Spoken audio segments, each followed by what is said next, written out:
کچھ لوگوں نے اعتراضات کیے اور نبی صلی اللہ علیہ وسلم کی تقسیم پر سوال اٹھایا، تو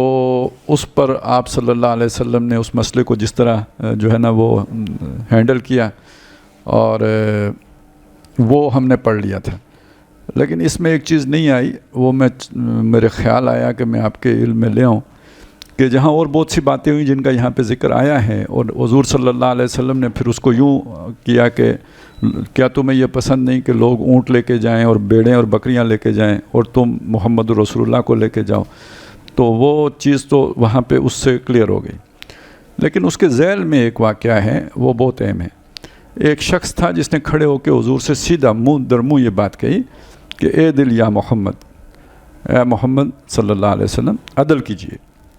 اب یہ کیجئے بھی میں ترجمہ کر رہا ہوں، اس نے تو سیدھا سیدھا صیغہ امر استعمال کیا تھا اور واحد کا صیغہ استعمال کیا تھا۔ تو حضور نے فرمایا فَإِن لَّمْ أَعْدِلْ فَمَن يَعْدِلُ، اگر میں نے عدل نہ کیا تو پھر کون عدل کرے گا؟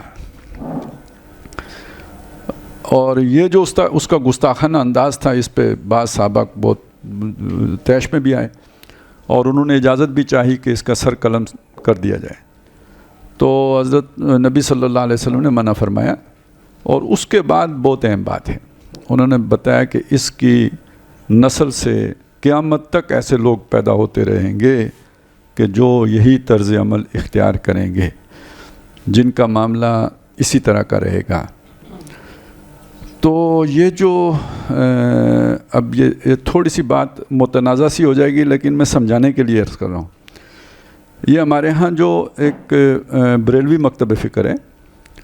ان کے ہاں ادب، آداب، احترام بہت زیادہ ہوتا ہے بزرگوں کے لیے، بڑوں کے لیے۔ اس کے مقابلے میں وہ یا تو وابی کا لفظ استعمال کرتے ہیں یا گستاخ کا لفظ بھی استعمال کرتے ہیں۔ تو جب وہ گستاخ کا لفظ بول رہے ہوتے ہیں تو وہ ایک خاص معنی رکھتا ہے، وہ یہ معنی رکھتا ہے۔ لیکن میں اس وقت ان کی تنقیص میں یہ بات نہیں کہہ رہا ہوں، میں صرف آپ کو سمجھانے کے لیے یہ بات کہہ رہا ہوں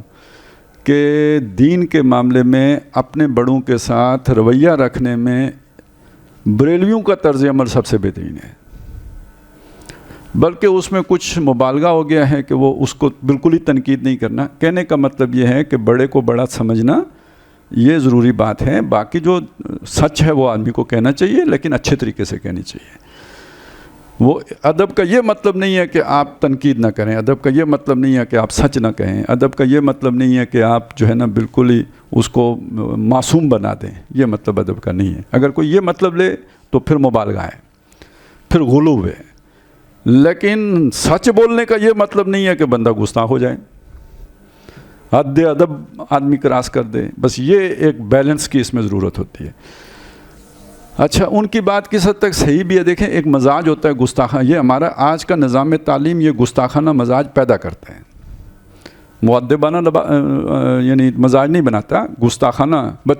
دشمن کے بچوں کو اسی لیے پڑھایا جاتا ہے کہ وہ گستاخ ہو جائیں۔ اب وہ یہ گستاخانہ مزاج جو بناتا ہے، اس کا نتیجہ سب سے پہلے والدین کی گستاخی کی صورت میں نکلتا ہے، پھر اس سے آگے جو ہے کچھ عرصے کے بعد جو ہے نا وہ پھر جو بھی دین کے ائمہ ہیں ان کے لیے نکلے گا، پھر کرتے کرتے امام ابو حنیفہ کون ہوتا ہے ہو جاتا ہے، اور پھر بات یہاں رکتی نہیں، بات پھر وہاں پہنچتی ہے عمر کون ہوتا ہے۔ تو اس سے اگلا قدم تو یہی ہوتا ہے نا کہ اللہ کا پیغام میرے پاس ہے، بیچ میں مصطفیٰ کون ہوتا ہے۔ تو یہ فتنہ انکار حدیث اصل میں بیچ میں یہی ہے نا، مصطفیٰ کون ہوتا ہے۔ اگر وہ یہ بات زبان سے نہ بھی کہی جائے تو مطلب تو یہی ہے نا، اور بعض بدبختوں نے کہہ بھی دیا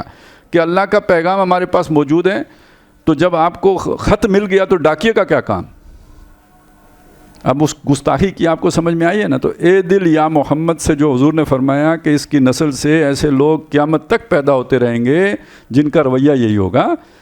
آج اچھا اس بعد میں جب یہ خارجی فتنہ نکلا نا خوارج، تو ان کا بھی انداز یہی تھا، تو لوگوں نے اس کو ان کے ساتھ جوڑا، اور بعض کا کہنا یہ ہے کہ وہ فتنہ اٹھانے والے در حقیقت اسی کے فیملی ممبرز تھے۔ اور آج کل اسی خارجی فتنے کو صرف اس حد تک جوڑا جاتا ہے کہ یہ جو تکفیری سوچ کے عامل ہیں، جو مارتے ہیں، قتل کرتے ہیں، تو ان کو کہتے ہیں یہ خارجی ہیں۔